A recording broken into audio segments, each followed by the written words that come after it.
Xbox, Record This is a podcast celebrating all things gaming, food, and the good old days. If you'd like to find out more, head to xboxrecordthis.com.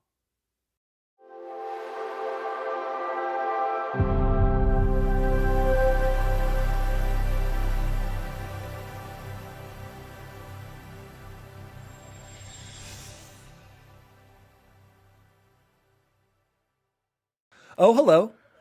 DaddyDWALLY here, also known as Daniel Walenzik. That is my name. Jose, should we introduce ourselves with our full names at the beginning? We'll get to that in a second. Joining me, as always, the assistant to the co-host. We're a two-man show tonight.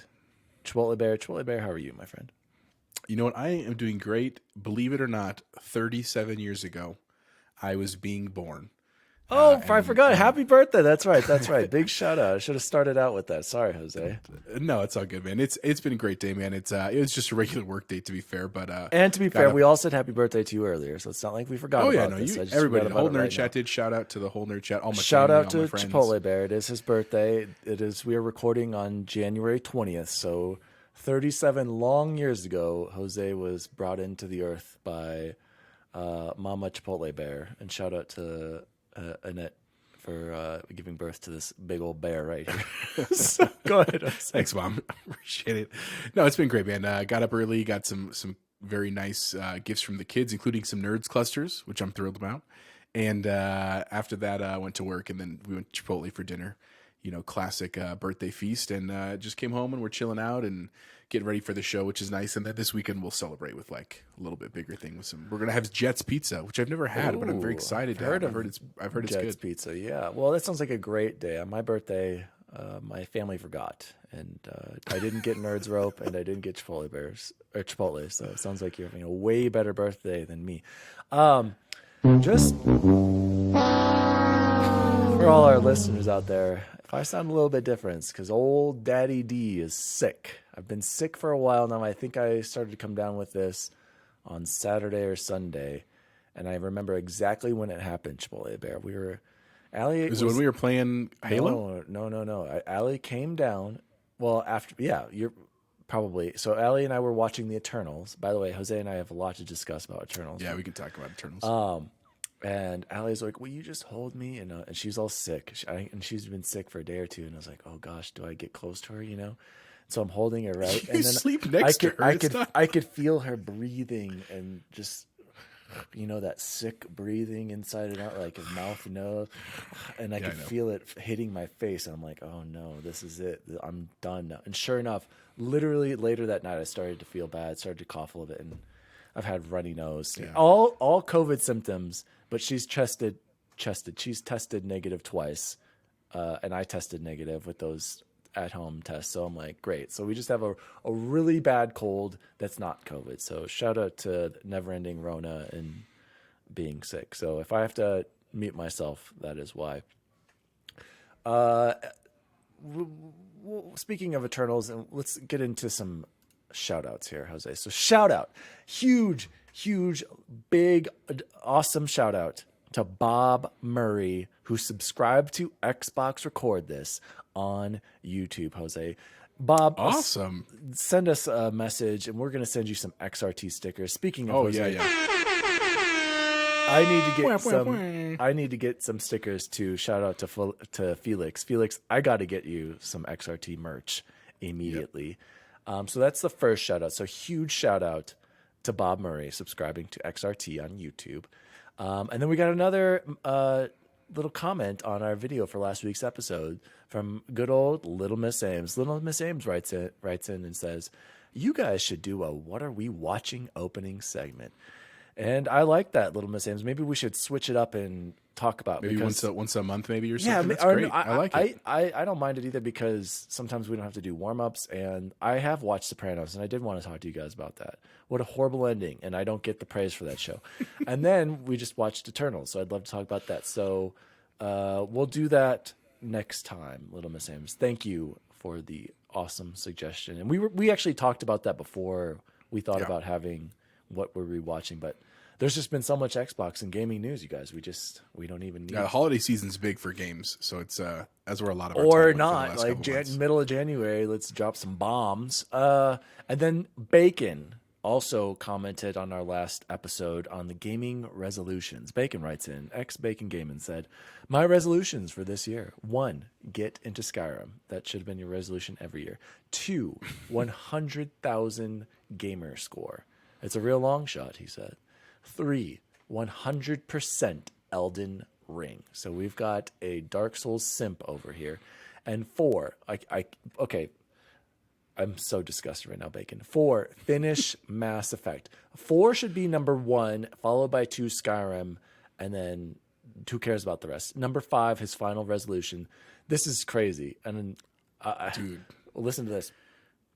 He wants to save 413,000 rewards points on Microsoft so he can buy himself the Sonos Dolby Atmos soundbar. He currently has 102,000 saved already.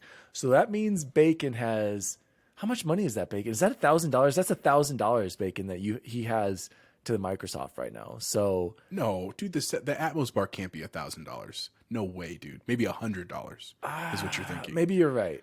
Is that right, Bacon? No. Yeah, because think about it. Because because hold on, I trade in 10,000, about 10,000 points. That gets me $10. So 10 times 10, so it's 100. That has to be more than that, Bacon. Anyway, regardless, he's got 100,000 points. It's insane. So maybe you're right. Maybe it isn't that much, but Bacon. That's an incredible list. You're right though. He should have Mass Effect as 1 because it's the shortest of those. Then Skyrim. Is it? Then you're just building on 3? Oh, dude. Well, I mean, Skyrim's pretty big, but dude, to 100% Elden Ring, that's like, you know what he reminds me of? Do you remember in Napoleon Dynamite? He's like, how much you want to make a bet I can throw a football over the mountains? Oh, that's like Bacon. Bacon's goals are like, dude, no, those mountains. No. What are you talking about? That's not the crazy one. The 100,000 gamer score is in a year's time. I mean, that's Bacon. That's taken me 17 years to get to 240,000, and I'm a pretty decent gamer and stuff like that. Decent. That's a very humble of you. Thank you. But I mean, anyway, thank you for writing in. But Jose, I got to go before we get into the opener from Bacon. I have to give the biggest of shout outs to everyone at Last Stand Media and Sacred Symbols, Jose, because I've got a special treat for you. So huge shout out to Colin, Chris, Dustin, Mr. Maddie Plays, Cog, who else am I forgetting? Ben and Mama Micah and Lockmort. Shout out to Lockmort. Love his clips. Look at this t-shirt I have, Jose. I know we're an Xbox podcast, but my God, this might be my favorite video game shirt ever that I finally got from Last Stand Media. Look at this Sacred Symbols shirt, Jose. Incredible. So it's the Grand Theft Auto theme. All right, let me get this mic up here. It's the Grand Theft Auto theme. And so this is the 3 guys, right? So there's Chris Raygun, and down here, up here and down here, just looking stoic as ever. Shout out to Chris. There's Dustin Furman. And I can tell you all these pictures are from. These were all on Twitter, Jose. I believe I know the lore. This, I believe he was telling Kingdom Hearts fans to stand down, is that picture. I think he was on a boat. This is when Colin was at his sister's or some family members, and he was just chilling in the pool, looking just like a badass, right? And then this is Colin with his magnifying glass and his headphones on. As he's cleaning, he likes to clean his G.I. Joes. He collects G.I. Joes, Jose, and he cleans them. That's cool. Like, in depth, so that was a picture of him cleaning his G.I. Joes. This is one of Dustin with his tinfoil hat on and his tinfoil shirt, and this is during that whole Blue Box saga where they thought Hideo Kojima was making a Silent Hill game, and this was during his Twitch stream, and he was all dressed up. Hilarious. I remember watching this as it happened. This is Rush. This is Colin's dog, this cute little Boston Terrier, right? And then this was Colin in his early days of IGN. So Sacred Symbols might be my new favorite shirt, even though we are an Xbox podcast. Well, you know what, Jose? I got to say, my Halo Needler shirt, that might be my favorite. That's but shout out to Sacred Symbols, guys. Love the shirt. Huge fans. Inspired me to get into podcasting, so I had to give them a shout out. And Jose, we also need to steal this Grand Theft Auto theme and then have one for us. Sorry, guys, we're gonna steal that idea. We can do. We'd probably need a little more time to build in some stories. But yeah, yeah, exactly. They've got all this lore. I literally know all the pictures, except for the ones with Chris. He just looks like a badass, whatever. Also, he's huge following on YouTube. You should check out his videos today. And along with that, I don't know, did you notice what's in the background, Jose? I see a controller. I see a PlayStation 5. You Oh, dog. you dog. So not only did Sacred Symbols get me into podcasting, it got me to I bought a PS5, you guys. And Jose, let me tell you. Oh this my thing is good bigger God. than you think it is. It's bigger than you think it is. That's Jose. what she said. Okay, thank you. But seriously, Jose, this thing is massive and it's hideous, and I hate looking at it. Just absolutely heinous. And Have you fired it up already or no? it literally looks like a router, Jose. Like, I'm not even kidding. I was just staring at it earlier when I was setting up. I'm like, this thing looks like a freaking router. Because the way your screen is cropped right now, it looks like a router from my view. And It doesn't even fit. Oh, no, like, that's I'll send you the pictures later. I had it in my little TV stand. Barely fits in the massive gap that I created for it. Just absolutely heinous. I can't stand looking at it. I did fire it up. I loaded games up.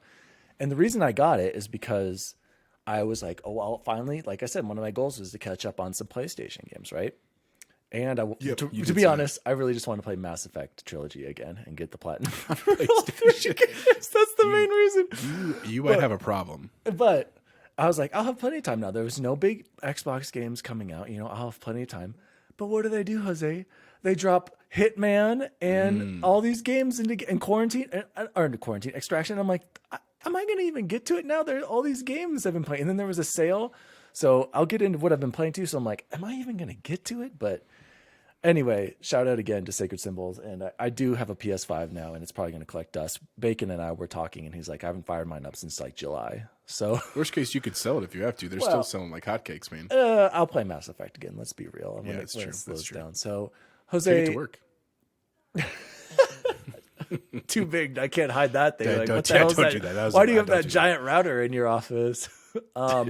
So going back to what Bacon said, and the big news of the week, Bacon writes in and says, my warm-up question is for which game... Actually, Jose, let's skip that. I want to go into what have you been playing. Then we'll roll into this because this will roll into the big news. So, Jose, Okay. what have you been playing? Because I've got a couple of wild cards, and you're going to be like, holy caca, you're playing what? I have a couple that don't... They're like not a spoiler. So first one is Aliens Fireteam Elite. I mentioned that very briefly last week.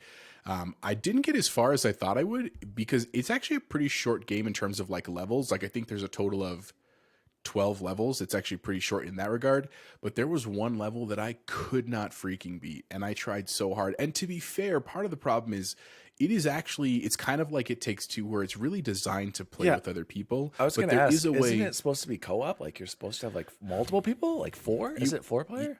It's up to 3, and you're supposed to do that. It does have a setting though where if you set it to private matchmaking, you basically get 2 bots who will help you, and they're okay. They're not like horrendous, but they're definitely not great. And so there was a problem where there's basically every level ends with like a horde mode for a short period of time, where you're just getting pelted with androids and aliens and bigger aliens and scary aliens, and I just couldn't beat this one part. And so I finally did get past it, and I'm actually now on the very final level of the game. So I'm still playing that. I'll probably finish that this weekend. I've been playing some Halo. I'd taken like kind of a week off because I didn't really care about the event that week. It was after the Tenrai one, and was watching some TV and some movies I wanted to catch up on, like Eternals. And then, of course, Aliens. But I got back into it this week because I do like the cyber theme. And actually, last night, I got all the way to level 9. So I just have one more to get the Mohawk. So I'm close. And then the last thing, I actually downloaded. I don't want to play it, though, because I promised everyone I was going to play Dark Souls. And I promised JBiz I'm going to play Dark Souls next. But I downloaded Mortal Kombat 11. I just want to play the story mode. Like, I'm not going to get super into the dojo like Cordy Morgs and the boys. Like, I'm just not going to do that. But that's definitely on my short-to-play list. So definitely lots in it. And man, the other part is just when I was looking for Mortal Kombat 11 in Game Pass, which is crazy to say that, like looking for it, because there's just so much to look through. There are a ton of great games in there, man. Like I almost just downloaded Dead Space for no reason, just being like, ooh, I want to play that again. But I'm going to be patient on that one because of obviously the re-release and stuff. So that's what I've been playing, man. It's been great. How about you? What have you been up to? Yeah, and I feel like, aren't there other games that we told you that you needed to play, but I'm forgetting.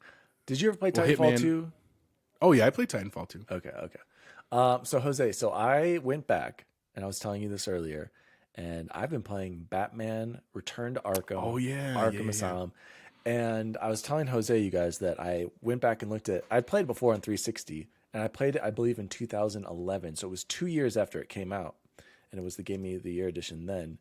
And I remember my first achievement was like on 1228, and then my last achievement was 1231. So in 3 days, I beat that game and was just obsessed with it. It's a great game though, dude. Again, played it again recently. I think my first achievement was on the 16th, and I beat everything on the 19th. I just played nonstop Batman. Every free second I was playing Batman. Loved the game. Re-review, Jose, this is a 10 out of 10 for me. This game is, to me, the best superhero game ever. I love everything. I love the Metroidvania elements. I loved how it was concise, where you're on the island and then you have the little areas to explore. Whereas City was, not everything needs to be open world. City's great, don't get me wrong, and so is Arkham Knight. They're all just fantastic. But to me, how compact this game was and how you went from place to place, and then the Scarecrow elements are insane. Some of the boss parts are fun, and it just, everything feels so rewarding to get. I was telling you earlier that I'm blown away how great that game was then and still is now. So shout out to Rocksteady and Batman Arkham Asylum. Beat that. And then Jose, I've been playing, this is going to blow your mind, an original Xbox game on backwards compatibility. I bought Max Payne 2 and Max Payne 3. I had played Max Payne 1 on PlayStation for some reason because it was like super cheap on my PS4. And I was like, oh, this will be an easy platinum. Of course, it doesn't have a platinum trophy. You get every achievement or every trophy, and it's just 100%. They didn't have a platinum. Why some games on PlayStation? Yeah. No, it's not even that. Some games just don't have platinums. Like they didn't put it in, so it was super dumb. But anyway, I beat I never played these games, and I wanted to see some of Remedy's history. And everyone's heard of Max Payne, and it's a very well-regarded game and everything. First one, I was like, it's okay. The second one, Jose, so on Xbox, it's 4 times the resolution, so it's almost 4K. That's what I was going to ask. Yeah. And so it's I think the original was 480, so it's 480 times 4. It's like 19. It's almost 4K. It's like 1920 or something, and it plays really well, and it's 60 frames because the original one was 60 frames. So I'm playing in like 4K 60, and I'm having a blast. I'm almost done with it. Like, it's just fun. Like, I can see the evolution of Remedy games because there's like video vignettes going on in the background. There's the bullet time. And what's funny enough, Jose, is I don't use the bullet time that much. I just treat this as like a normal shooter because I feel like the bullet time almost slows things down too much. I'm like, come on, I got to get through. Well, and Twitch reflexes and stuff have developed so much since that time that you're like, I don't need to. Yeah, exactly. Yeah, great point. You're exactly right. I'm like, I don't need to slow things down. I can just shoot these guys. And there's quite a bit of aim assist too. So I'm like, yeah, I don't need this, guys. But thanks anyway. But it is cool when the few times I've done it, it's like he'll be doing it, and when he has to reload, he does this cool little animation where he like does this cool 360 and reloads while he does it. I'm like, that's kind of cool. It's like a Matrix, awesome. But the story is really, interesting. I'll say that. I don't want to give any spoilers, but good voice acting for the time. It's a little cheesy too. Like, I should send you I'm going to send you guys some clips. Like, it's definitely like early 2000s. You're like, oh gosh, you can't do that anymore, But I've been having a blast, Jose. Like, I'm almost done, like I said, and it's been fun to play a game where 2. I beat 1 early on the PlayStation, like last year sometime. And so, yeah, I'm almost done with 2. And then I'm going, that's what I was going to say. I was going to go right into Max Payne 3 after this. And then I've got Hitman after that I just downloaded, And then I'm like, well, maybe I'll get to Horizon on the PlayStation and whatever other games I've missed over there. But who knows? So and I've also played Halo and still haven't played the new Call of Duty, Jose. I still haven't played the new map. I know. I want to. I do want to at some point. Yeah, I've had like just no desire. But Halo is fun. But shout out to Paul, my brother-in-law, who rage quit on us the other night. He was just not having it. Just Halo is so fun, but it is a certain level of frustration that comes with it. Like, you definitely, I get it. Like there's only Halo I feel like gets me that frustrated when I play it versus other games where I'm like, okay, yeah, you got me. You were like that in Warzone a little bit too. Well, Don't you forget a year ago, but you were there too. We were pretty, I don't know. But those are the games I've been playing, Jose. So shout out to Max Payne, to Batman, some oldies. And these are old games that I'm playing through backwards compatibility, which is just crazy to think of. And like I said, I'd like to get into Hitman after Max Payne 3. So any other games, Jose, or any other thoughts on or questions about what I've been playing? No, that's it right now. I mean, I'm curious to see what you think of Hitman after. I know Chance liked him, and I would like to play him at some point, but you're not going to stick to my guns. I'm going to stick to my guns. You still have Dark Souls. I want to do Dark Souls and then Elden Ring shortly. Okay. So I kind of mentioned it. There, crazy news this week, you guys. We're going out of order. Everybody's heard and talked about it, but we're going to go right into it. And Bacon has a great question that goes into Xbox news for this week. Bacon writes in and he says, for my warm-up question is, which game franchise do you want to see Microsoft bring back from the dead? And I think he's specifically talking about Activision-Blizzard, because he mentions Prototype, Tony Hawk, Spyro, Crash Bandicoot, World of Warcraft. Let your imagination run wild, LOL. Now we own two major games that Sony loved in Crash and Spyro, LOL again. Have a good show, fellas. So shout out and thank you to Bacon for the warm-up question. Buddy. Of course, the big news, and we'll get to it, is that Activision was pending, is being purchased by Microsoft. Crazy deal, Jose. I have lots of thoughts, and I'm excited to hear yours as well. But let's do the warm-up. Jose, what titles do you want to see Microsoft bring back to life from Activision? So I honestly, I wanted to go back because so let me clarify first. Love Spyro. Actually really loved that game for the PlayStation. I think I played the first two and started the 3. But here's the thing: they actually just did a remastered trilogy, and if that came to Game Pass, I'd actually love that. That'd be a great game to get like Penelope in, because it's very kid friendly. Controls are pretty simple, on Game Pass. And Crash is a similar thing. So I like those for sure. Like I don't think those are bad choices, but those are, I think, easy answers. And they already just made a new Crash Bandicoot, like a new game, and they probably will. And they did Tony Hawk too. They just did the remastered Tony Hawk, which I also loved all of the Tony Hawk games. But so I wanted to find some other stuff besides those. So the first one I found that I was like, that is an absolute classic. I would love to see is 2008's classic Barbie Horse Adventures. That's a joke, Dan. That's not what I'm talking about. But that really was an Activision game. Okay. No, the ones that I found that I really thought would be cool. One was Rampage, 1988. Remember the monsters climbing up? I don't know with the weird beasts climbing all around and fighting. Yeah, each other, and they're like shooting. And, I liked Rampage. I did too. It was such a fun game, and I don't know how you do it in the modern era in a way that's compelling and not cheesy. And I have a little bit of fear because of like what happened with the Ninja Turtle game that came out last year, right? Like, it's so nostalgic that if it's not great, it feels horrible, kind of thing. So I would love to see that, but I don't know. The other ones, I actually found it. Remember, I think you mentioned this one. Earthworm Jim was an Activision game. I would love to see that come back. That's an awesome one. That had definitely back from the dead. And then my last two, we've kind of mentioned before a few times. X-Men Mutant Academy. That was a PlayStation game in 2000. That would be a sweet one to come back from Activision. And then the other one, I never played it, but it's one of my favorite Marvel characters that I would love to see a game done well is Blade.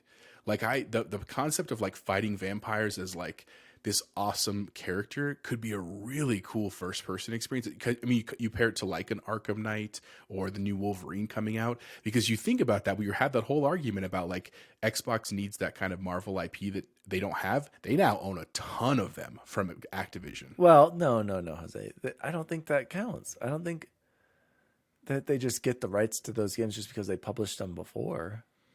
Well, they might. It's a good idea. The original source code, but I'm just saying, like, they have a background in them at least. You know what I'm saying? Granted, like they'd have to go through Disney still. They could remaster that, I think. But anything new, they'd probably have to go to Disney, just like all these other games. But anyway, go ahead. Any others? No, that was it. I just, I was really taken to heart the part where Bacon was like, let your imagination run wild. I understand there's a lot of like barriers to really getting these made, but in a world where if you would have told us 6 months ago that they were going to buy Activision Blizzard, we would be like, no, we could name 5 other studios they'd buy first. it's a crazy cool surprise. So Yeah. we'll see what happens. I have a lot of thoughts on this, Jose. So let's get to it. So Bacon, here is, unfortunately, I didn't mention this earlier. Sorry. Bubble Boy is sick again. He copped out, and I'm sick, but I'm here. That should say something to you guys. So anyway, moving on. He did send us his warm-up answer to Bacon's question. And this is in the text. He said, "No way in hell I'm making it. Here's my list." So the warm-up, he has number 5. Jose, I'm hoping you looked this up because he wrote down the Lost Vikings. Did you have a chance to look it up? Look that up right now. We have no idea. Afterwards, I was like, what is that game? We have no idea what that game is. Number 4, Hearthstone. Again, I don't know. Is this a card game, Jose? Yeah, that's that card game. Okay. Like 3. Kind of like a Clash of Clans-ish. Never been into card games. Pass. 3, Diablo. I'm pretty sure we're getting a new Diablo chance, but okay. Number 2, Prototype. Never played any of the prototypes, but I heard a lot of people were excited for them. And then he put number 1, Sekiro. Yes, actually owned by Activision. I was surprised by this. So apparently they own the IP, Jose. So they own the right to create any potential sequels. So I guess that is cool, even though it wouldn't be by FromSoft. So there you go, Bacon. There is answers. And Bacon, for me, I don't really have many. I'm not like the biggest Activision fan, Bacon. I know you are more so because of your PC gaming heritage. Like, I never played WoW. I never played, what was the other one that he mentioned? StarCraft, right? StarCraft. Yeah, I never played StarCraft. I never played, I mean, I liked Tony Hawk, but I'm not like, I don't know. I felt like that was a time and place kind of thing.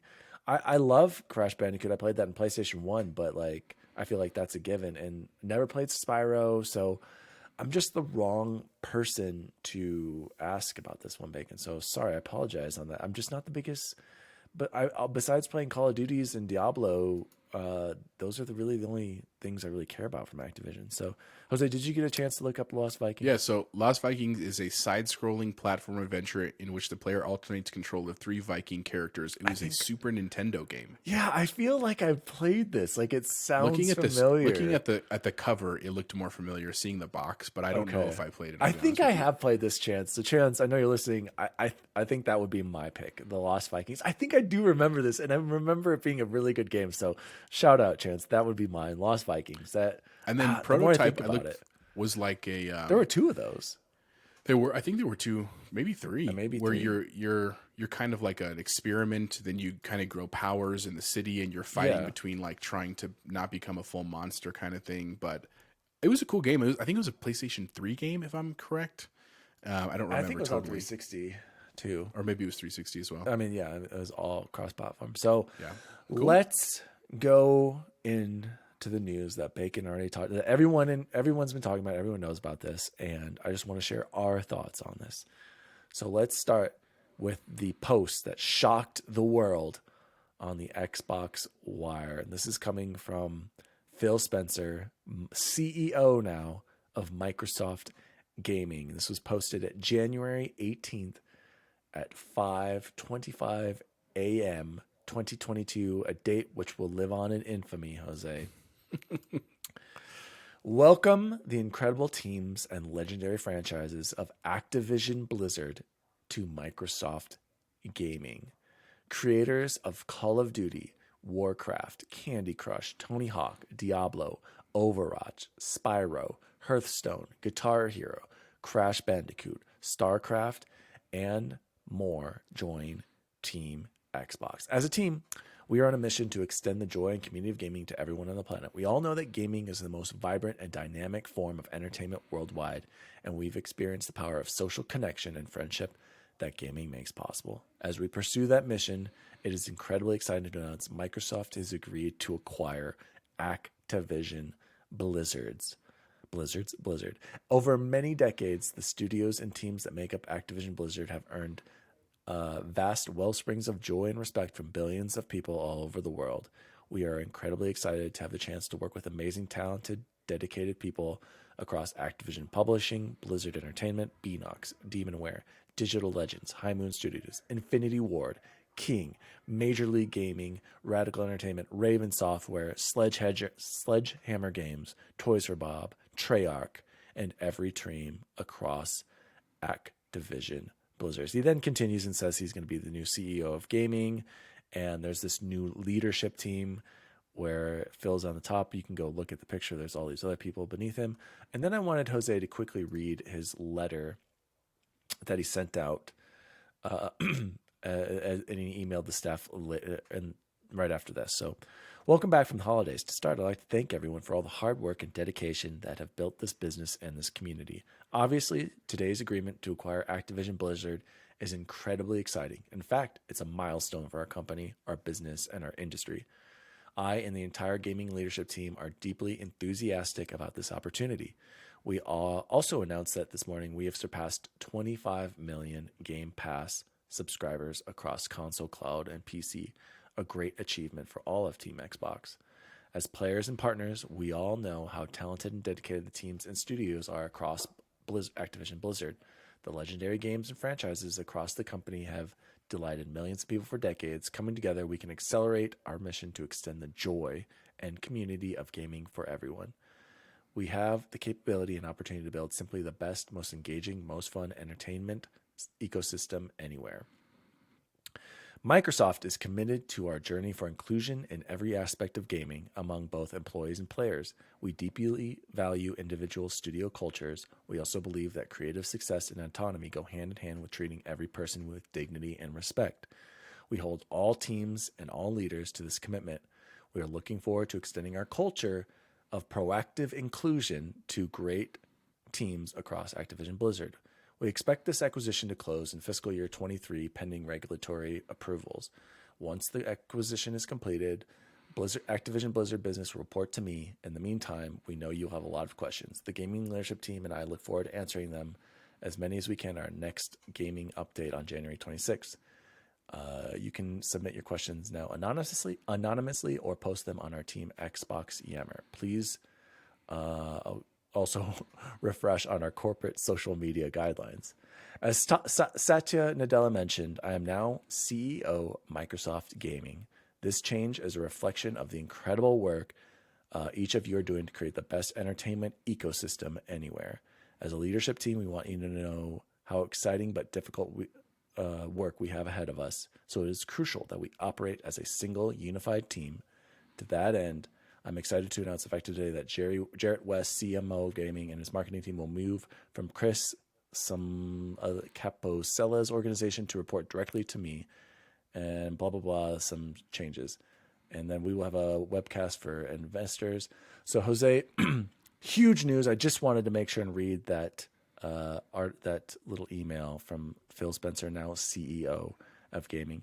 Huge, massive news.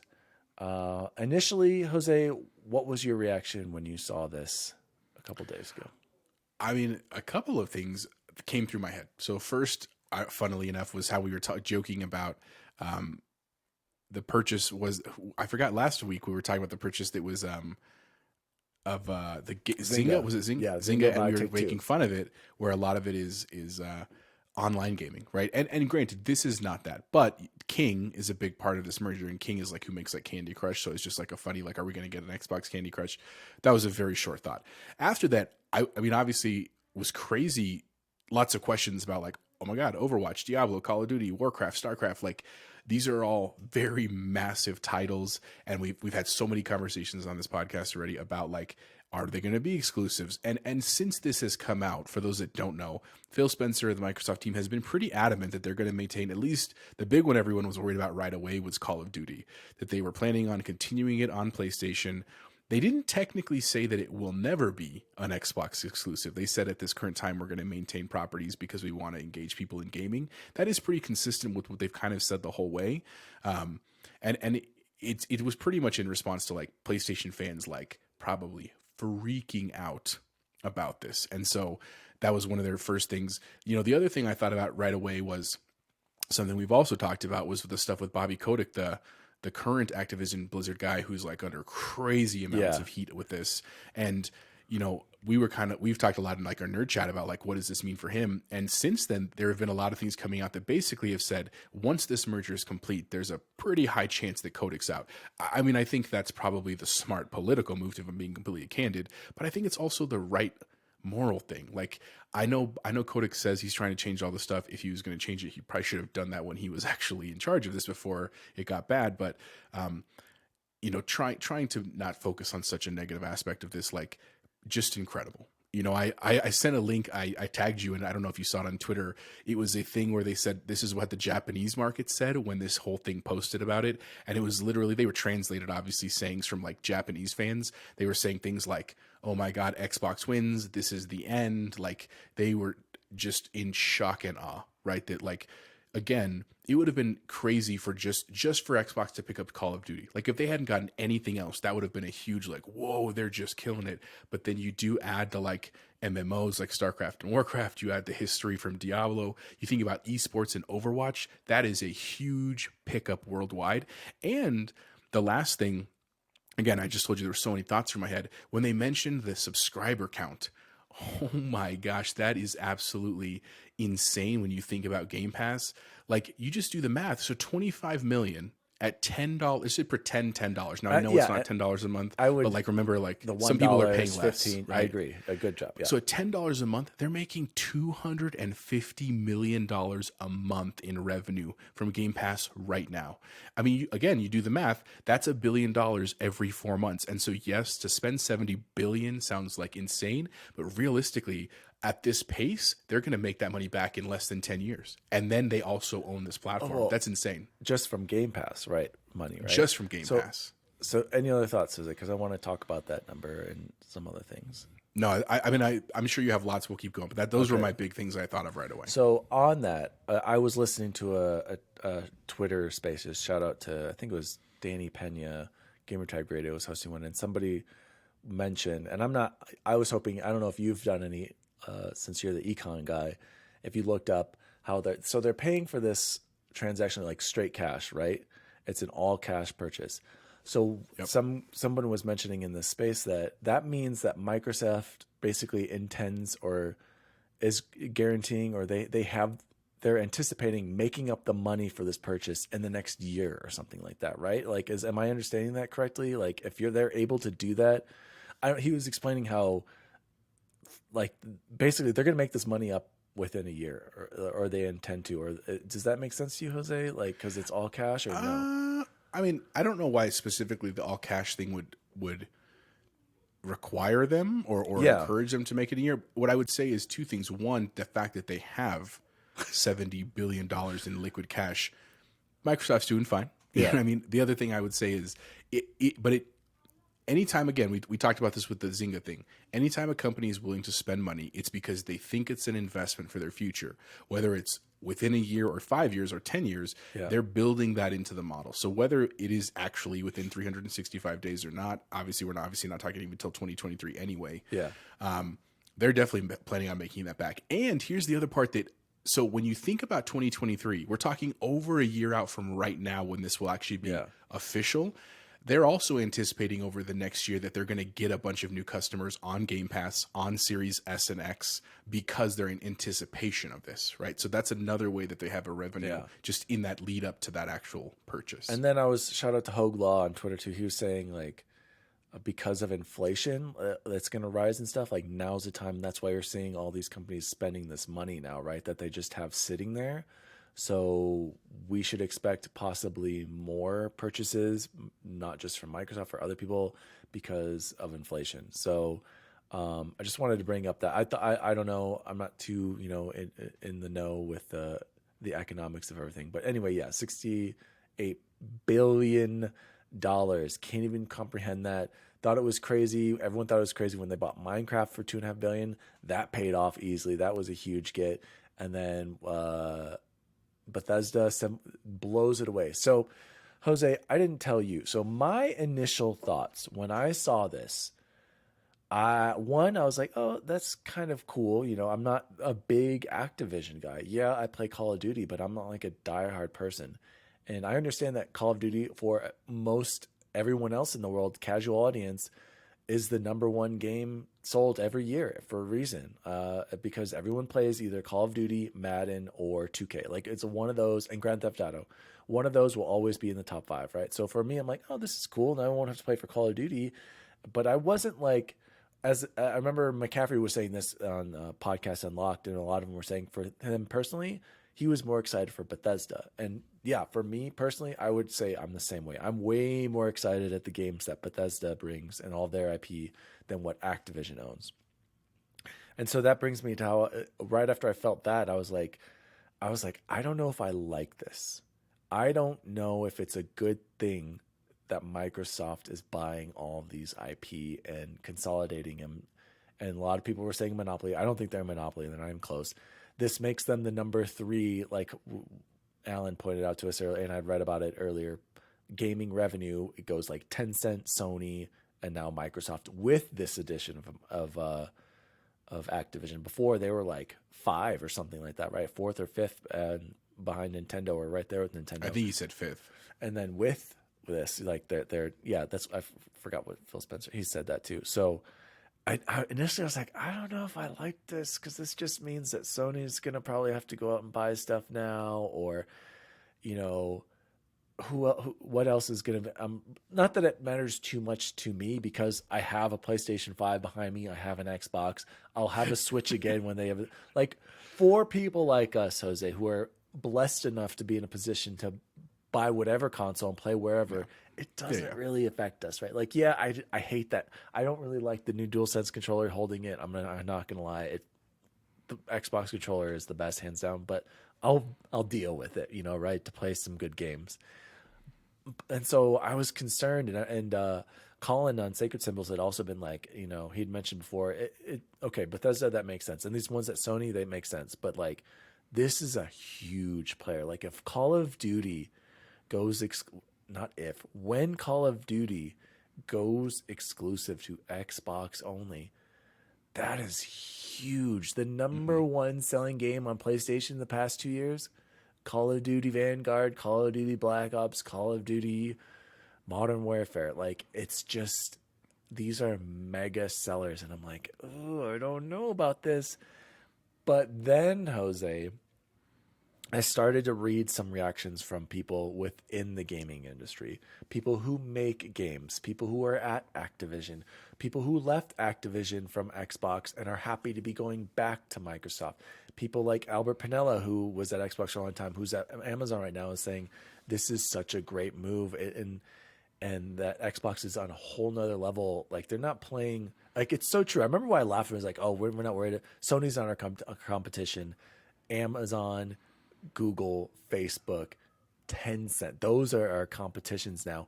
And that made me think, like, all the people who make games or in the stream, like, this is a good move for gaming. And then a lot of people were saying, imagine if it was Tencent, the Chinese coming in and buying. Tencent has bought everything. It's scary how much those communists are buying into okay they are into our gaming sphere. Like, they own so many stakes of so many different companies. It's crazy, Jose. I don't know if you've heard them, but I've been listening to all their podcasts. Tencent purchases this, Tencent. It's crazy. And so a lot of people were saying, imagine if Facebook had bought Activision, or Google had bought Activision, or Tencent had. And they're saying this is probably the best outcome versus any of those others buying it. And that kind of feeds into another article, and this is on the Washington Post interview article with Gene Park, and I wanted to read this quote here. So the $68.7 billion acquisition is an attempt to showcase Microsoft as distinguished in the global gaming space, Spencer said. This move is made among tech giants like Apple, Google, Meta, Netflix, and Tencent in China, encroaching into the gaming space with various projects and investments. Spencer said he's concerned about tech companies unfamiliar with the gaming industry barging into the space, as opposed to the current experienced competition against Nintendo and Sony. They have a long history in video games, Spencer said. Nintendo's not going to do anything that damages gaming in the long run, because that's the business they're in. Sony is the same, and I trust them. Valve's the same way. When we look at the other big tech competitors for Microsoft, Google has a search and Chrome. Amazon has shopping. Facebook has social. All these large-scale consumer businesses. The discussion we've had internally, where those things are important to those other tech companies for how many consumers they reach. Gaming can be that for us. I think we have a unique point of view, which is not about how everything has to run on a single device or platform. That's been the real turning point for us, looking at gaming for a consumer opportunity that could have a similar impact on Microsoft that some of those other scale consumer businesses do for other big tech competitors. And it's been great to see the support we've had from the company and the board. So, Jose, I guess that kind of switched my thinking from this being a bad thing to being like, oh, it sucks for Sony PlayStation players because it's probably not going to be on their box anymore. But it's a good thing because I'd rather Blizzard be purchased by Microsoft than by Google, than by Facebook, than by Amazon, and then by Tencent especially. So what are your thoughts on like basically saying like this is the lesser of evils by Microsoft purchasing them? And there are so many ways you can get into playing. Like you can get a $300 box. Yeah, I know that's expensive for some people, but you don't even have to do that. You can just stream these games potentially. Microsoft is giving you a bunch of ways to play these games. You don't have to have an Xbox to play future Bethesda games or future Activision-Blizzard games. You just need to be able to stream it at this point. And we're going to get there with internet speeds. And I feel like, imagine if Sony bought this, they would just keep it on PlayStation. And they're not giving us all these other options. If Google bought this, we've all seen Google make cool things and then just let them completely die. And they've been known to just do a terrible job of managing things. Stadia. Yeah, exactly. And would you want Facebook to be in charge of so what are your thoughts, Jose? Sorry, I've been talking a lot. No, that was a great article, and I hadn't had a chance to read that ahead of our thing tonight. You know, I think so. When I read that, I read it just a tiny bit different. I fully agree with you for the record, but just when he says we don't look at gaming as something that has to be specific to a platform, I think he's definitely at face value saying we are fully invested in both PC gaming and console gaming, right? Like that's what he's saying at face value. But here's the other part. Could they make a ton of money getting people over to Xbox and dropping PlayStation by making things exclusive? It could, but they could also make a ton of money from Sony licensing out their IPs. And here's the other part, because I mean, the reality is like, so they say, look, we're going to develop Call of Duty. So let's just talk about future Call of Duty, whatever it's called, right? Let's call it Modern Warfare 10 for all we care, right?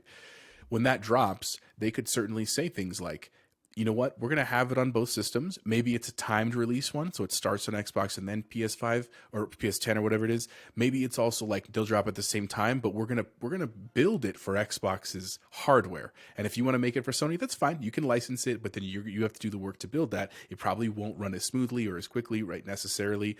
There's still a lot of opportunity from them from a pure economic point, and I think just a goodwill point. I mean, like the way that you mentioned that if employees in this industry seem to be pretty pumped by this. But why, Jose? Why does Xbox have to be held to this standard that they have to be the goodwill people? You know, if Sony, why is it okay for Sony to buy Final Fantasy exclusivity and we're not going to see 16 and where's 7? Okay, why is that okay? People, why is that? Why does Sony get a pass when they do it? And I don't like how it's like, oh, well, Sony just is buying the game for a certain amount of time. They're not buying the entire studios. Well, you know what? Maybe Microsoft's like, why buy the cow when you have to buy the whole farm or whatever the analogy I'm trying to go for. Like, so you know what I mean? Like they're like, screw it. We have the money. We're in this position. We're just going to buy all of these IPs, you know, instead of just picking one. Where's my Spider-Man on Xbox, Jose? Where's my Spider-Man character in Marvel's Avenger on Xbox, Jose? Where is my Marvel's Wolverine on my Xbox? Okay. Where's Final Fantasy? I can go, where's my Uncharted on Xbox? Like, it's so stupid when people are like, oh, well, Call of Duty's, that's different. They've been around forever and they've been purchased. Hey, guess what? Sony purchased Santa Monica Studio. Sony purchased Naughty Dog. Sony purchased all these studios were initially purchased by Sony too.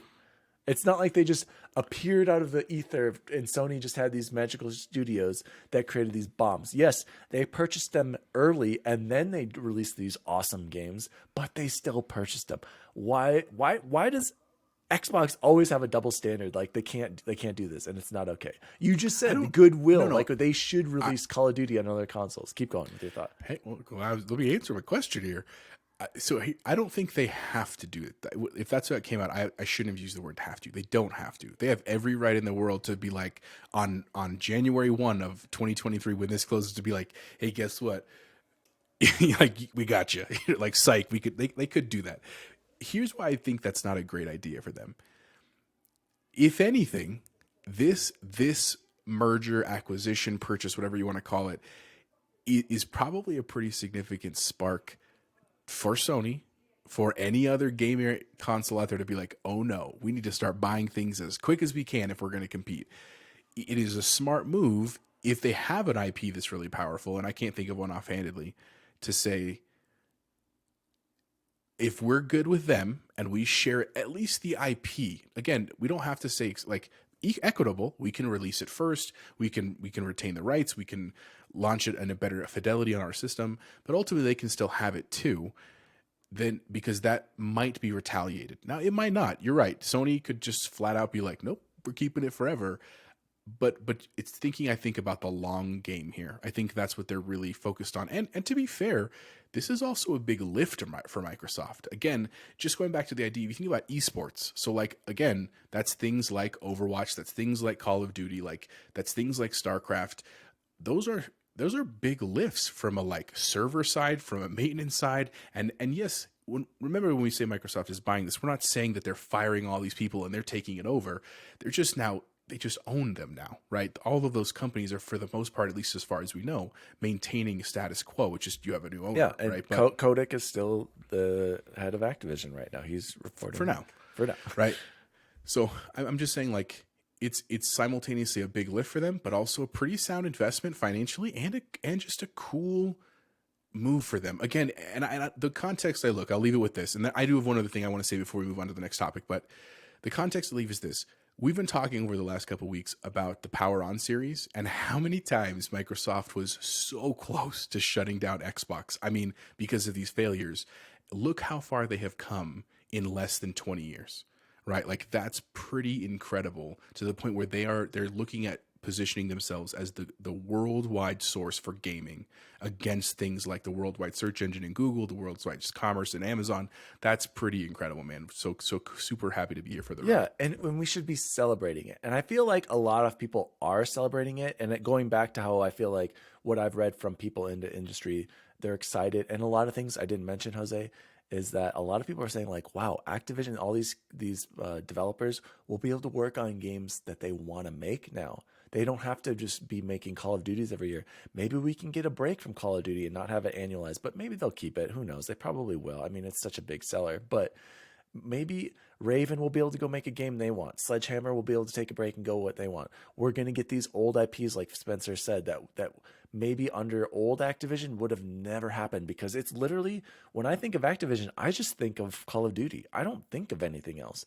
So maybe this change will cultivate new ideas, and I feel like it is going to lift up all these awesome developers to make something that they want to make. And I feel like that is a huge win for every gamer, because we're going to get new stuff. And also, this is going to force Sony to compete. Sony has been, on their high horse, been like, hey, PS4 killed it. Xbox was a huge failure, the Xbox One. And now they need to respond now. And they need to start building their ecosystem as well, because we've talked about this before, Jose. I feel like Xbox, it's so true. Like, everyone else is playing checkers while Xbox is playing chess. And it is but not just chess, like 3D chess. Exactly, on 4 man. levels Like, they in the are future. like, we used to mock Microsoft. Let's be real. The Windows Phone sucked, like some of their other products. But like, I feel like starting with hardware, Surface, and then the Xbox One S, and then One X, and then now, like, I don't know, man. I feel like this is especially under Satya Nadella, this is a Microsoft that's like, they're not here to mess around, Jose. They are here to mess stuff up, and like they are like that scene in Step Brothers. We're here to mess stuff up. Well, yeah, exactly. So honestly, dude, like, this is a Microsoft that I don't think we've seen for a long time, because if ever, especially like with gaming, like I feel like they're so ahead of anyone else right now, like Apple, Sony, Amazon. Like it's really cool. So back to the positives. Overall, I would much rather Microsoft bought them than those other companies, and I do see them lifting them up to be able to create what they want to create. Like I said, for us, it's not that big of a deal. Like we're not too big into Activision IP, but I'm gonna be happily playing the new Call of Duties and the new Diablo. Heck yeah, for free on Game Pass day one, absolutely. My membership will only continue to go. I've already got it prepaid. It sucks for PlayStation fans who really are if they take away some of those games, but at the same time, you're going to be able to stream it and still use your controller. You can use a PlayStation controller on a PC and you could have DWALLY's. He doesn't even want it. Yeah, seriously. You can play God of War now with an Xbox controller on PC. It's just the world we're going to. So what I think PlayStation needs to do, Jose, they need to release their IP day and date on PC as well. Their exclusives need to be on PC as well. They need to come up with some sort of streaming. Yeah, but they don't have that infrastructure like Microsoft does. Were you going to release it on the Sony Vaio? Okay, so 100 people worldwide get to play it. Like, dude, did you see though recently? God of War has had an amazing launch on PC, like the best-selling game. Like it's a great game. 220. That game's 4 years old now. That was 2018. Mm-hmm. Like, I don't know. It's gonna. I'm afraid of what the spending. Like, I'm afraid of like Take-Two. Like, if I were Microsoft, I would have bought Take-Two, man. Grand Theft Auto, the NBA 2K series, the new BioShock, games like that. Well, like, it's still early in 2022. Let's see what happens. But Take-Two did just buy Zynga, so I know. But I'm just saying, like, if I were Sony, that would be the one I'd go. Like, if Grand Theft Auto was exclusive to PlayStation, that would suck for me because I want to play it. But if it came out on PC, I guess I could do that. I feel like eventually we're just gonna have PCs. Like, do you really see the console always being there? If I'm playing on my controller, maybe, yeah. Yeah, no, that's what I'm saying. Like, I play some of my games on my laptop, and it's pretty sweet. And then eventually, if PlayStation games, Bacon and I were talking about this, if their exclusives were released on PC day one, like, why do I need that thing? Like, really? That router back there? Yeah, that router. Like, honestly, that's my Mass Effect box, my next run. Like, that's literally all I'm gonna, in Horizon. Like, there are Sony fans worldwide. People have been trying to get a PS5 I don't know for months why else. Right and I'm not even saying I think the Activision deal is a big deal for me personally. It's not. Like, I'm not big into Activision games, but I can see the casual audience. Like, this is just so monumental. So much more to talk about that. I'm interested to hear Bubble Boy's thoughts on it as well. Jose, any closing thoughts? Go ahead. Two last things I just wanted to briefly mention before we close out. One thing I didn't mention about the new leadership team of Microsoft. If you haven't checked out that article on the Xbox website, they show the leadership team. Just a quick shout out. We always like to focus on equity when it comes up. Of their 13 a lot of women. Literally top tier positions, 7 of the 13 are female. I think that's incredible, man. Like, that's just and I feel bad that we have to point that out. Yeah, like, I know. But I did notice that too, Jose. I did notice that too. I feel like that's so awesome, man. It makes me, again, happy that this is the world that our children are growing up in because it's so different than the one we grew up in ourselves. So shout out to them for that. The other thing I wanted to mention, and it actually comes from your boy Jeff Grubb on Twitter. I saw earlier, I think it was today, someone was talking about how, prepare for a price hike on Game Pass because of this acquisition. And Grubb made a really good point. And I know he said we would, but he said, look, here's the thing you have to understand. And he was the person was comparing it to Netflix, how Netflix has actually just raised their prices. Bubble Boy's really upset for those that don't know. He said, look, the difference between Game Pass and Netflix, though, is that Netflix has no other revenue source except for Netflix. Game Pass does have that, but they also are making revenue for these companies through DLC, through microtransactions, through DLC, like. There's just so much stuff that other ways you can make money in addition to Game Pass that, yes, he is probably right. There probably at some point is going to be a raised price, but don't expect it to like double, triple, that kind of stuff. Microsoft clearly is making plenty of money. You see what I'm saying? Like, so just for anyone worried about that or thinking about that, something to consider from your boy Jeff Grubb. That was my last thing. Even if they did raise it to $20.25, could you complain about that with the games we're getting? Like, this is going to be insane. Like, I can't.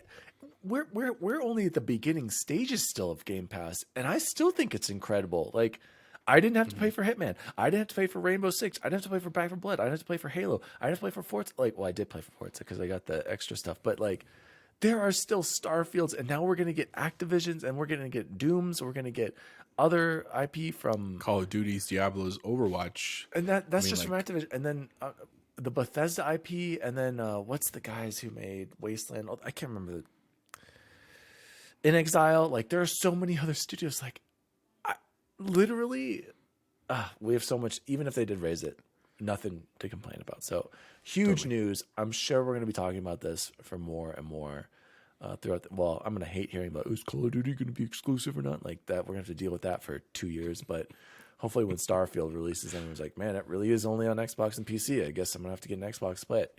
Yep, welcome. We will welcome you and play an awesome game. So let's move on. I just wanted to mention this, Jose. Shout out to our boy, Jez Corden. I had mentioned this before. I brought it up. The biggest issues. So Xbox feedback analysis. So he sent out a Twitter poll asking what were your main issues with Xbox. And I just wanted to go over what fans want to see fixed in 2022, and this was the results of his replies. And I'm sure you were pumped to see this. So, leading the way with 17% of the vote on this pie chart, game DVR problems. Jose, I have to say, I think I figured out what was causing me so many issues. I had it to record 4K clips, never worked. Right? I switched it back downgraded to 1080. To 1080. I haven't had a single issue with any of my recordings. So. Still, I think there's a lot of work to be done. I still feel like game DVR needs to be fixed. Next one. This one was surprising to me, Jose. Xbox operating system problems, 16%. What have you had major issues with the OS? Really? I can think of two that I think that they're classifying in this. Okay, one is, and maybe this is just me, when I hit my home button on my controller, there is a noticeable like 1 to 2 second lag before the window pops up with like who's playing in my games, where before this, it was like you click it was instant. You know what I'm saying? I think that's one. The other one I think has to do with the loading issues, where it's like, especially with some of the quick resume stuff, and even how we remember how Halo, we keep saying like when we're done we have to just fully quit it to restart it. That's not how it's designed to be. I think that's what people are categorizing in this problem. You're right. Okay, I could see the quick resume. Yes, they still have work on that. And you're right. Sometimes I do get that Microsoft little or the home button lag. But I feel like that only happens after I do like recordings. That's where I notice it. So that kind of go hand in hand. Game DVR with. But other than that, I feel like the OS is fast. I haven't had any like major crashes or anything like that. So, next up, 14% Japanese game support. I can see this. For me personally, I'm not a big into Japanese games, but I do feel like that Xbox has always struggled with that. So I feel like that's completely fair. We need to see more Japanese developed games on the system, and hopefully we're going to get more. 12% first party games improvements. I feel like you got to give them just a little bit more time, because with all of these acquisitions and see what Bethesda and all these new studios come out with and the other previous acquisitions. But I feel like last year they killed it, Jose, with Halo and Forza alone. Like, I'm like, what else do you guys want? Yeah. And I'd be curious which first party games they're talking about, because it's just in general the lack of like first party great games compared to like God of War, your Horizon, your it says Tsushima. Improvements. It says like improving those games that are already first party games. I feel like that's how I interpreted it anyway. Okay. 8%, and this one I would agree with too. Achievement system improvements. We got to get that platinum match. We got to figure out something for the 100%. Got to do it. And do you have any other thoughts on achievements, Jose? What was the one that Chance was really? He wants that Mass Effect one. He says it's broken. That's why he hasn't been able to get that's it. Not on Xbox. Said it like that's on EA in the game. But yeah, but I'm saying what gamers may not associate that. It's an achievement. Why do I not get my achievement? I have another critique on achievements. Don't do 16-point achievements and 31-point achievements, Jose. That's literally what's preventing me from playing Cyber Shadow on Xbox. I'm gonna have to play it on PlayStation 5 because I can't deal with that. You said, there's these things called all numbers. Not when it's an even number and then a random odd number. I didn't say numbers. I said math. And 31, dude. It's just terrible. I shouldn't. It's freaking. I know. I'm probably the only one who cares, but can't do it. Localization issues, 6%. Family Pass for Game Pass, 5%. I don't know much about that, but I think that's a fair critique. Xbox app problems, 4%. Accessory problems 4%. Crossplay 2%. Series S back compat quality. I do agree. I feel like it should be as high as the Series X if it's capable. Because sometimes, like on my Series S, Jose, Max Payne is only 1440p versus 4K. That game can be 4K on the Series S. Yeah. There's no reason that game can't be 4K. So VR 2%. Okay.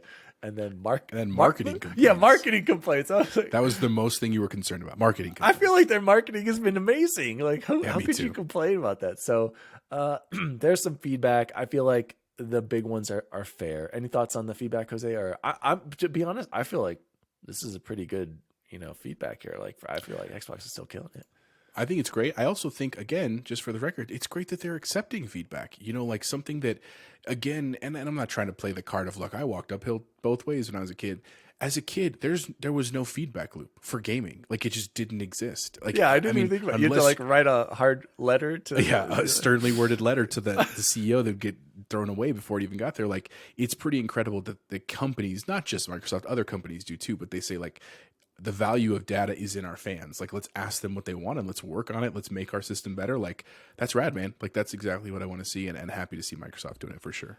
So let's close out the news for coming soon to Xbox Game Pass. Here it is, boys. To all our listeners, especially that bacon right here. So available right now is Danganronpa. Speaking of Japanese games, Danganronpa Trigger Happy Havoc Anniversary Edition. That is the full title. Cloud, console, PC. Investigate murders, search for clues, and talk to your classmates to prepare for trial.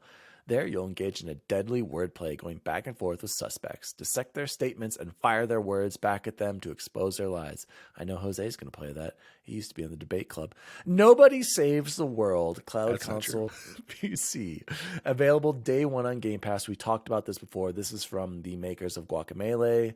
Another one that I bought for Jose and Chance, Death's Door, Cloud, console, PC. Everybody go play Death's Door. So good. Totally worth your time. Now, reaping souls of the dead and punching a clock might get monotonous, but it's honest work for a crow.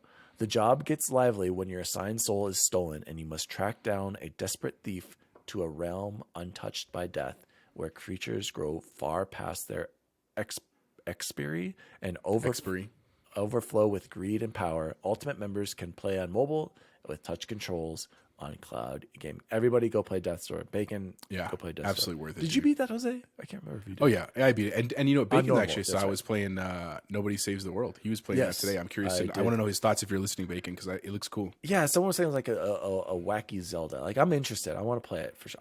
To be honest, I need to go back and play Guacamelee first. I can't believe I always wanted to play those, Jose, and I just never got to them. Hitman Trilogy. This is one I've already downloaded. Out now. Experience the world of Assassination Trilogy and become Agent 47, a legendary assassin. Embark on a globe-trotting adventure where hyper-detailed missions are packed full of creative opportunities to take down your targets. Go loud with serious firepower, steal disguise, or play as a silent assassin. It's all up to you. Jose, we got to get to that. Paparazzi, available day one on Game Pass. This dog photography game puts your love of pups to the test. As you take better photos, you'll unlock new breeds, camera lenses, chew toys, and accessories to dress your dogs up with. Don't just pet and play fetch. Save your memories with those good boys and girls on film. I know Jose's going to be playing that with the little girl, his daughters. Well, some people want to ride too. Pick them up. Pick them up. Well, Jose would rather this be Catarazzi or Kitty-Arazzi. Oh my God! I hope they never release that. That's all. My Xbox would be. Oh my gosh! Yeah. Next up, big one, day one, out now. Tom Clancy's Rainbow Six Extraction, Cloud, console, PC. Tom Clancy's Rainbow Six Extraction is a tactical co-op FPS for 1 to 3 players featuring beloved operators from Rainbow Six universe. Oh, with a deep gear and ability progression over 90 weapons and gadgets, 12 ever-evolving maps, unpredictable enemy mutations, and 13 dynamic mission types, no experience is ever the same. Jose, are we going to jump in on this? I would play it for sure. I was watching earlier Stella Chung on IGN. She was playing with a couple of her friends and some highlights, and it's definitely one of those games where it's probably really only fun if you play with your friends. Like, I'm sure you can play online too with random people, but it looked cool, man. I mean, it's definitely it's not really it's not a battleground or what am I looking for? What's the term? It's not a battle royale. It's not a traditional like Call of Duty. It's like a pretty specific like almost like a horde mode, but it looks fun and definitely like the progression. I would definitely pick it up with you and Chance. It'd be a fun XRT plays. I was gonna say we need to do an XRT plays for Back for Blood. I want to finish that. And I really wanted to. I was playing that with Alan and Miggy and Nico, but I feel like I don't know if we're ever going to get on all at the same time together. So we should maybe plan for Back for Blood. I do think you guys would like it. It is fun. And also, Jose, maybe me and you should do It Takes Two, because I don't know. Oh, yeah, I would like to do that for sure. I mean, we're on more together at night. Yeah, no offense to Mo, but he's just sleeping. Tom Clancy's Rainbow Six Siege Deluxe Edition PC is coming to Game Pass. You should already know about Rainbow Six Siege on PC Game Pass. Windjammers 2 Cloud Console PC. The best flying disc game of all time is back with amazing hand-drawn graphics, crazy new moves, gameplay mechanics, and awesome new characters and stages. Windjammers 2 is the sequel that Jose has been dreaming of. And then the next one is Taiko no Tatsujin, the Drum Master. Console, PC, January 27th. Drum out high scores by playing along with Don and Kai in Taiko no Tatsujin, the Drum Master. Choose from over 70 songs and play with friends in local multiplayer and online ranked matches. Light your drumming spirit on fire. Jose, I gotta say, this is a banging month, and there's a lot of diverse games on here. Windjammers, I'm looking at the artwork. Can you see that, Jose? It looks pretty. Yeah. It looks pretty dope, actually. I'm not gonna lie. And Nobody Saves the World. Paparazzi. Paparazzi. Jose, why did I buy the PS5 if I'm never going to play it with all these games coming to Game Pass? Like, seriously. So, are you going to try any of these games, Jose, or is this mostly just the backlog just continues to grow? There's no time. If I hadn't done Death's Door, I would have definitely done Everybody it. played And for the Death's Door. record, very grateful for DaddyDWALLY. That was his Christmas gift to us, and it was a great game. Very much worth your time. Glad I'll it's probably on check Game out Pass. Extraction. I would really like to do Nobody Saves the World. I think that looks like a really cool game. Yeah, you should do it. And so I might maybe that's a casual one. Like if I get super pissed at Dark Souls, where I just need a couple of day break, yep. that might be a good one for me. That'll be a good and I'll switch. see what Bacon says too. But other than that, I don't know if I'll get quite to the others. But always great to see more things added for sure. Oh, and you forgot at the very bottom, just for those Halo fans, there is a new past tense Warthog bundle available now for all Game Pass subscribers, where you actually get a new skin for the Warthog. It's like a pretty solid. Already downloaded it. Yep. Yeah, me too. Like a really bright green skin, which is cool. And then you also, of course, get those challenge swaps and double XP boosts, which is awesome. In. Yep. Sucked into Halo. So that has been Xbox news. Crazy week. I did want to say we will continue our power on the story of Xbox, the Red Ring of Death. I don't know if we're going to do next week today. I feel like next week we should plan on doing our Game of the Year. Games of the Year. Discussion. So make sure to tune into that one. That's going to be a great episode. And then after that, maybe I kind of want to do something else that Chance is going to be obsessed with. And then we'll get back to the episodes. And I want to watch these, especially now with, like you said. I watched 5. It was good. I haven't watched 6 yet. I need to. So, Jose, what a great show. What was the best food you had this week? No good old days, but I mean, so much news. Who cares? So last week after we recorded on Sunday, Victoria had a friend in town. Shout out to Claire if she's listening. And so we went to have lunch with my parents on Sunday, and they did a classic Olive Garden soup and salad. And like, I'm a big dude. I love very hefty meals, but man, I had the minestrone. It was fantastic. Wait. Salad was. You didn't get the zuppa Toscana, Jose? Oh no, minestrone's where it's at, man. You gotta try. Oh it. my! I like Somebody the boot Toscana this guy too. from the party. Get him out of here. But delicious. I had, of course, like 6 breadsticks. I mean, we had just insane amounts of breadsticks, which was great. So that was great. Also, while Claire was here, shout out to my beautiful and wonderful wife. She made homemade beans and green chili, which just like that's just like a very nostalgic thing from my childhood. But like coming into my house where it smells like cooking pinto beans on my stove is like it was also cold, which is like, that's a great warm weather food. And then of course, because of my birthday tonight, I had to give a shout out to Chipotle. So good, dude. Just, made me happy. Shout out to best way to end the day. Chipotle. Shout out That's to what I had this Chipotle, the best Mexican fake restaurant out there. And Jose, can I ask you a question? Do you feel like Olive Garden gets a lot of unnecessary grief. I feel like people love to hate on Olive Garden. I'm like, it's delicious. Like, how can you not like Olive Garden? Tell me your thoughts. Tell me. So my personal thoughts are, and this is going to be heresy to some people that listen out there. Yeah, you bet. Oh no. My whole life, I have never been a pasta guy.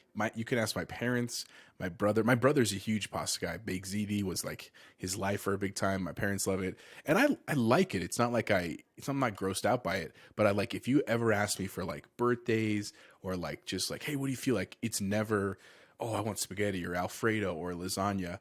If we have those things, it's fine.